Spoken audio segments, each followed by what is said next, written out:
Velkommen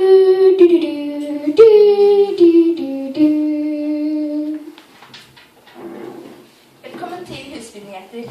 Sommerskolen har startet, og en undersøkelse viser at flest melder seg på Husby skole.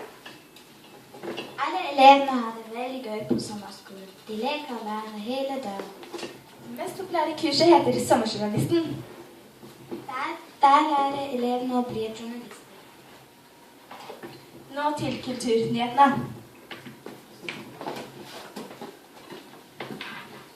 Det sies at gitaren er blitt det mest populære instrumentet i hele verden.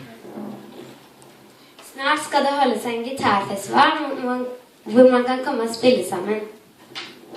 Festivalen er på Operataket i Oslo. Den varer fra 11. september til 17. september. Du finner billetter på billettservice.no. Og nå over til sporten. Og i sporten så var det sånn at Norge dessverre ikke hadde en veldig god dag. I går så vant Sverige over dem 3-0. Det er helt forferdelig at sånn skjer med vårt norske fotballag. Det betyr at vi ikke får plass i EM. Er ikke det helt dårlig at Norge kan holde på sånn? Hva er det med de fotballspillerne? Så Drillo gir oss tilbakemelding om at Norge skal ha full skjerpings. Over til studio.